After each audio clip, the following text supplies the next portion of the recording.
Hi, I'm Beatrice Ghetti. And I'm Orly Quick. And together we are both dance classes.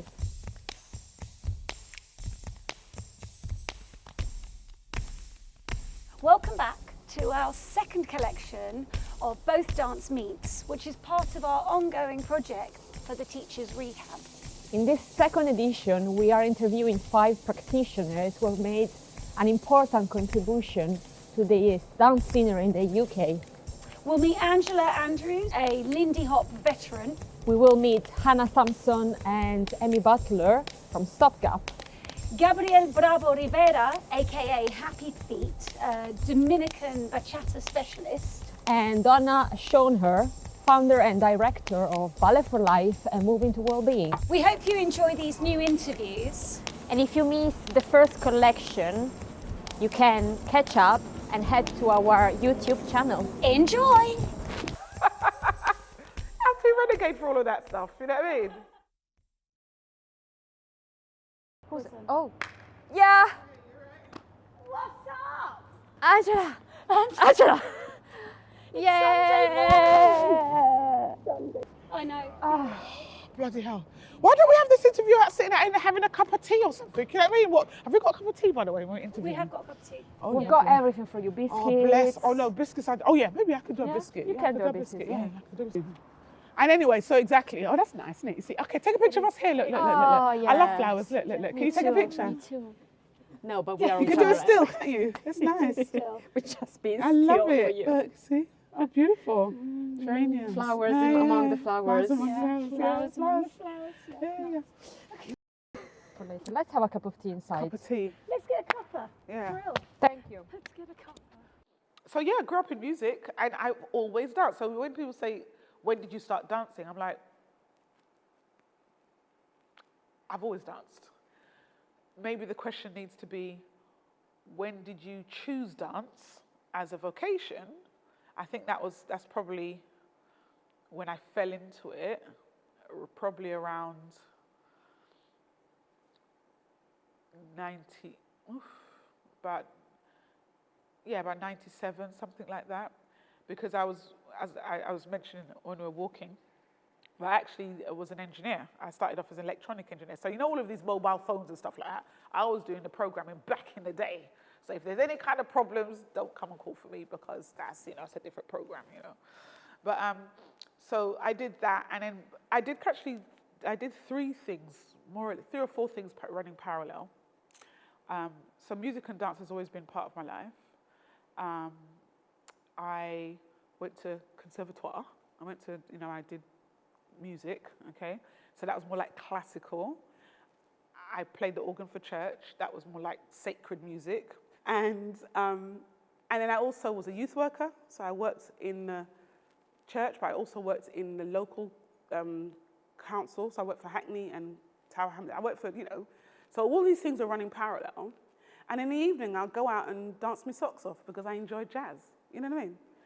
So, and then also I did a bit of singing stuff. I did lots of different stuff. When you're young, you just run around because you've got the energy. You can do what you like, right?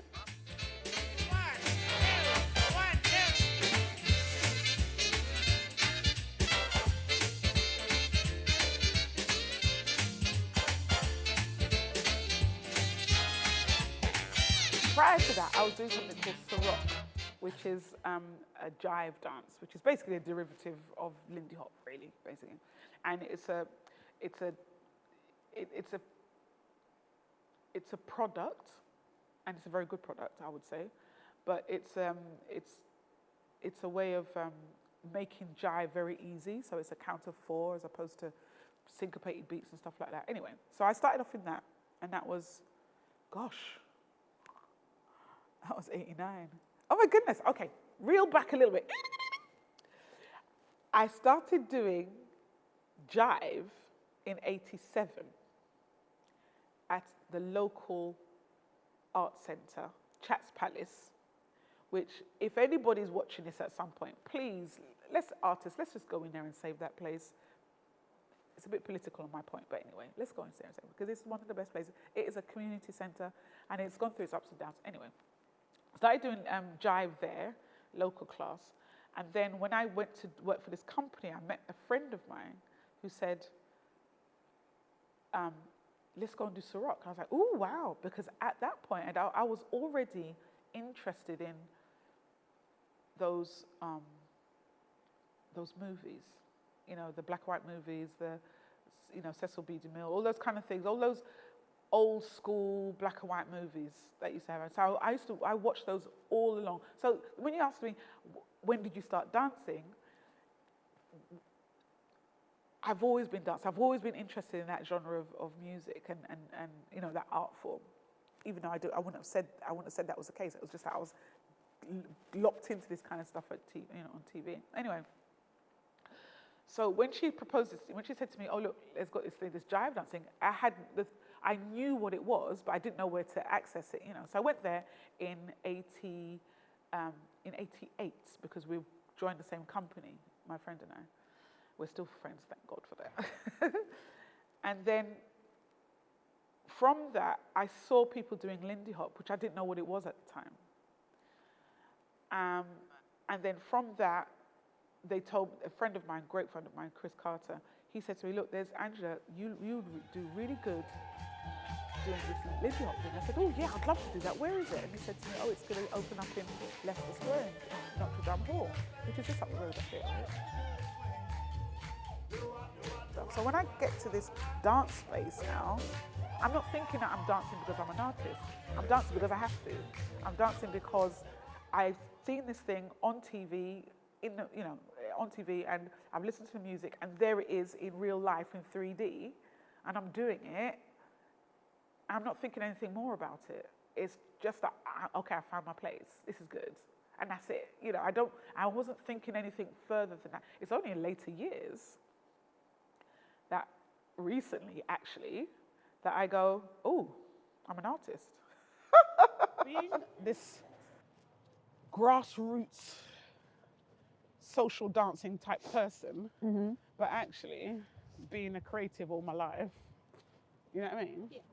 And then going into spaces and looking at, you know, like dance schools and everything, because I didn't go to dance school, I did electronics, right? So I'm an engineer. You did electronics? Yeah, I'm an engineer. What did it look like? What did it feel like? What did it smell like? It smelled like and looked like and felt like what I saw on those movies. I saw people in these, because there were a lot of people who were wearing like the 1940s gear, because nowadays people wear it because it's fashionable, whereas back then, it still is now, it is a lifestyle. People dress in those clothes. Either they get them vintage, i.e., you know, in the shops, whatever, or they get them made, you know. So people, there was a lifestyle for the people. It was a smaller scene then. And so when the first time I walked into Jitterbugs, that's what it was called, okay. But actually prior to that, I'd seen the jivers and stuff like that. You know, they were wearing their big jeans and their gingham tops and stuff like that. That was fun because it looked like Bill Haley, you know, but in color, right? And then when I went into the 1940, like the Lindy Hop side, it was definitely black focused, even though there were not many black people there, but the scene felt like what it looked like on the black and white movies of the jazz dancers and singers that I saw. So it literally was in Technicolor. I turned up to these events and people are swinging out, doing all these aerials and stuff like that. And so as I said, it opened up in July of 91, maybe, 91, something like that. And I'll have to remember. But so I remember in Jitterbugs, it's the hall, which was underneath Notre Dame Hall, which is just Leicester Square. And you go in, it's now a comedy club, but you go down the stairs and you went round and there was a desk, you know, just a reception desk with a bar that way. And it was like, hello, it's really lovely, you know, welcome, which is basically a club. You know, it wasn't just they made it a club. Do you see? So it wasn't a church hall or a community center. It was a club. You know, it was all dark and low roofs, low ceiling, and, you know, the lights dimmed and a DJ up there and people like sweating. And I was like, yeah, that's for me. And so when I first turned up, they had an opening show with the then, because one of the dance companies that was at the time, which was Zoots and Spangles. And they did a show with another guy called Chester Whitmore. He was over as well. And they did a full-on cabaret with the costumes and everything. So I was like, woohoo! Okay, so this is it now. And we're off. You know what I mean? After that, the masters, or the people who were teaching the dance at that workshop, came to me and said, one of them, Erin Stevens, she worked extensively with Frankie Manning, and she worked with the elders, not just on the East Coast, but also on the West Coast. She came up to me, she said, hi, what's your name? Fake American accent, whatever, right? She said to me, I said, Angela, she said, you look just like them. I laughed, obviously, because I was a little kid. I was a young lady. I laughed because I was like, oh, whatever, you know. But that stayed with me. That stayed with me. And she worked with the elders. And another guy said to me, oh, you look just like them. And these are all the teachers that came to me. I wasn't aware that they did that to the other people. You know, my other comrades, sorry. My other, I can't think of, because I'm speaking in French, that's why, comrades. But anyway, whatever.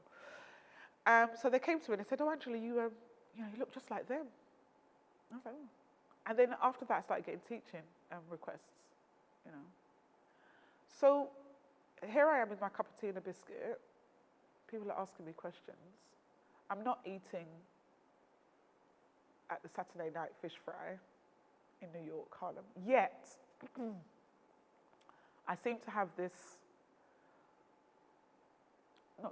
I have inherited a particular type of style and a particular type of approach to dancing the Lindy Hop.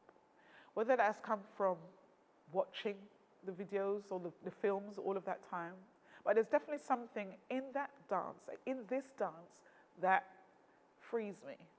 When I dance Lindy Hop, I am so free. It's ridiculous. It's just stupid. And so it upset me when I started to see, as the teaching went along over the years, that it became a commodified product. In the UK, I'm going to call this name because I think they need to be called, Swing Patrol made it a commodified product. It was a curriculum, it was a this, it was that. It was very similar to Ciroc. And Ciroc has its good points and it had its bad points. I'm less concerned about Ciroc making, commodifying a particular dance, because I don't, which is not entirely true, but anyway, I think the other level about Lindy Hop and vernacular jazz is that it actually has a social and political element to it. The understanding of why people danced at the time, they won't have that. And that needs to be carried through. So I'm telling stories when I teach, like I'm telling stories now, because that's the part of oral tradition. Lindy Hop is an oral tradition. All of the steps that you learn have come from somebody. It's come from somebody else's movement. This is the Leeds version. It goes, D-ah-ah-ah-ah. That's it, I'll show it to you. Actually, you need to see it this side. You need to see it this way. It goes, if I'm a Leeds, I'm going to get my hand here like this. It goes, bam, like that, okay? If you follow, I'm going to go this way. Yeah, it goes like this. It goes, because you have to follow. You go, ba. Oh, shoot, which way am I? Yeah, that's right. It goes here. It goes. Well, of course, with most teachers, what excites me when I'm in a room teaching, I like to see the progression. But I also, as a teacher, I always insist on excellence as well. Oops. I don't really mind what level you are. You need to push it right to your nth degree, and I'm expecting, gosh, look at me. I'm expecting you to set yourself to those standards, i.e. the standards of the people that created it, not the people who are, and this is a thing that's happening with the Lindy Hop scene that happened maybe that was really not very cool, where it was, as long as you can make a shape that looked like Lindy Hop, then it was Lindy Hop. And I'm like, well, hang on a second, no. There's a whole bunch of stuff behind it. There's a whole culture behind it. There are lives that created this stuff. That you need to respect. You need to understand that. You need to go through the same pain, actually. And the time, you need to put time into it. You know, so as a teacher, when I go into a space, I'm expecting people to accept that and to abide by that, really. And if they don't, then either don't ask me back or don't come into my class. That's it, really. Kind of like that. I mean, I'm nice. I'm a nice lady. Oh my gosh. As a teacher, I'm thinking, well, yeah, I'm a bit cryptic, actually. If somebody asks me a question that I think, well, actually, that's a dumb question. Let me take you on a journey, and then we'll look at it from a different perspective. So when I go to, when I've been to these spaces where they have dance schools, you know, the institutions, right? I feel a bit, part of me is relieved that I didn't go because I haven't been trained how to be not creative. Does that make sense, right? But then a part of me says, well, actually, when I go amongst those people, because I don't speak the language, they don't accept me, you know? Yeah. And I'm like, but boo, I can do what you can do without even having, you know, and then some. Wow. What sort of challenges? I think the thing that comes to me straight off is quite from a selfish point of view. It's now, the challenge is now, it's my body's not following what I would like for it to do. That's something for me to accept, you know, where it's taken me this year's long to be comfortable and to call myself an educator. It's taken me, you know, this year's long to become, to say, yes, I'm an educator, and then all of a sudden my body can't do what it wants to do. You know, I'm like, that's a pity, because all of those, you know, those years of being quite fit and, you know, able and stuff like that, and, you know, responsibilities, I didn't have any, you know, and I guess that's just maturing as growing up, but it's not having and that's why I mentor as well, because it's not having the information that I had now that I could put on that young body then. And I'm not that old, you know, but it's just that, you know, the bits don't work as well, you know. Or pandemic, I stopped doing stuff, which means that to get back into it is like, you know, when we did the workshops, for the both workshops, it was horrible for me. It was awful. I was thinking, no, hang on a second, Angelio, you should be able to do this. And of course, I can't say should to myself because I'm a few more years older and you know, not as practiced and stuff. But I'm just saying, it's like, you know, for now, you know, being at my mature age and having life experience, and in speaking, especially coming to you know, your workshop, you know, your program, right? And speaking with people who are of a similar kind of age and everything, I kind of like go, right, okay, what was that all about then? It's difficult for me as an artist, as a mature artist. Now I've decided that's what I am. Is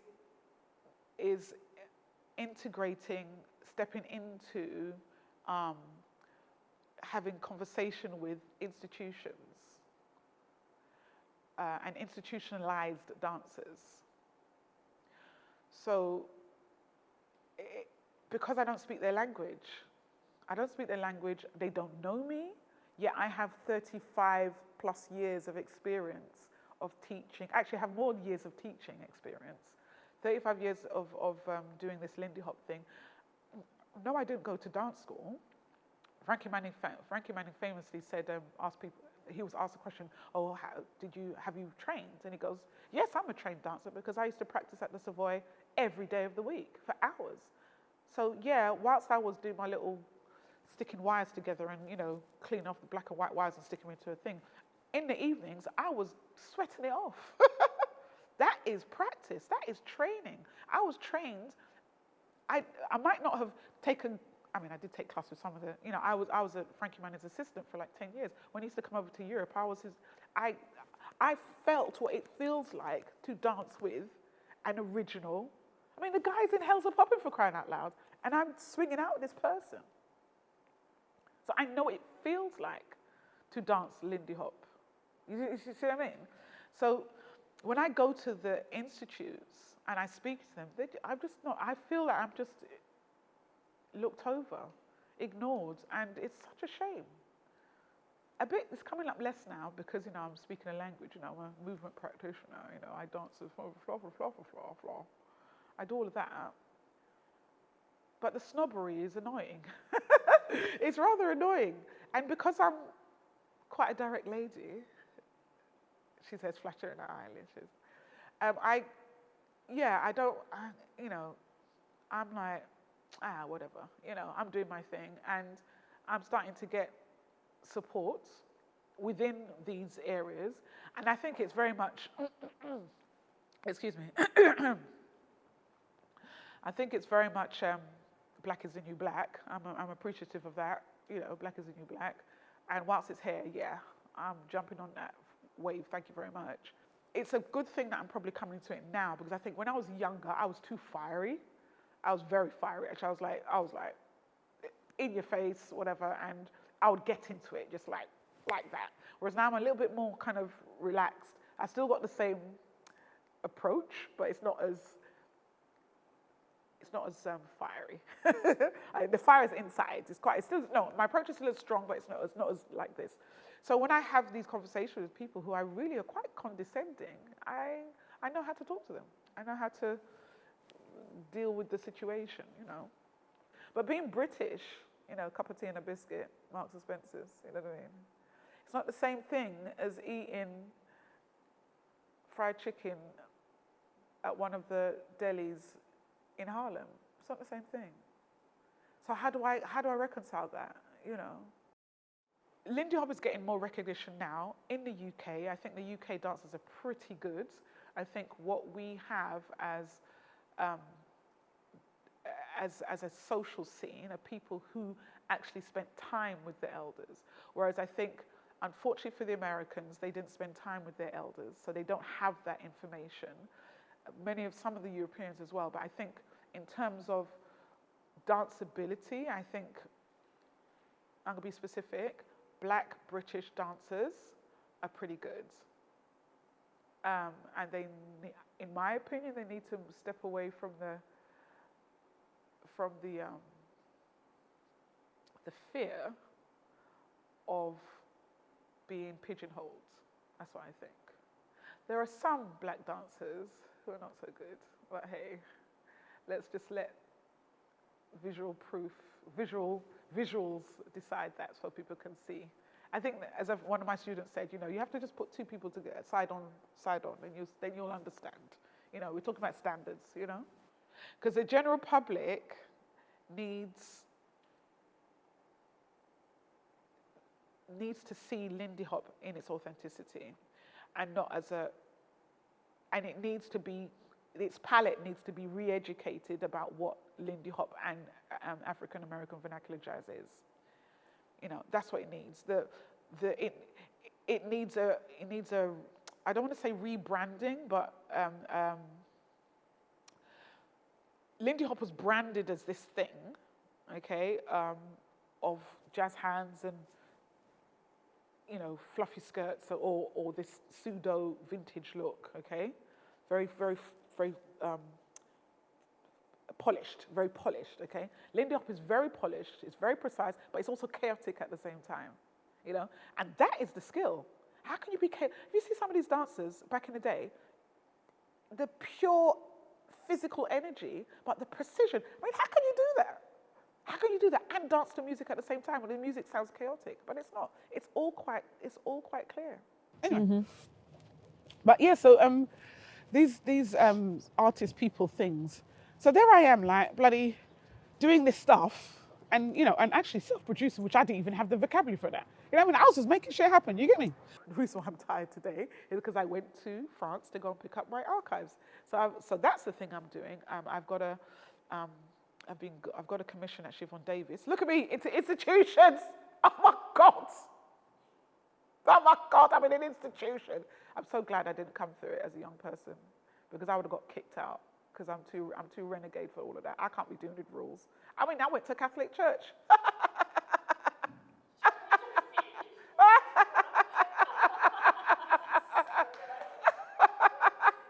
I'm too renegade for all of that stuff, you know what I mean? You okay? Did you bop your head? I'm too renegade. No, you know, it's a good place to go, being Catholic. In the name of the Father, the Son, and the Holy Spirit. Amen. There you go.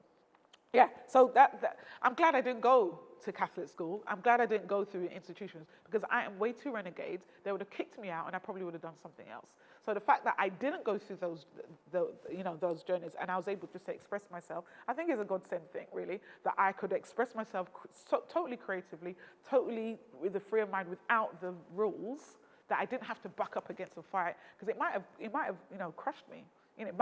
I doubt it, but I would have been seen as whereas now I can go in it with all of my knowledge and information and my years, and I don't give a shit about what you think, and come in and say, well, there you go, that's what it is. Boom, bam, bim. My favorite movie is coming up soon. Everybody does the shim sham. Oh, I'm cheating now. This is not the shim sham, this is something else. It's not the shim sham. Here's my favorite move, boogies. Boogie back. See the clap? Boogies.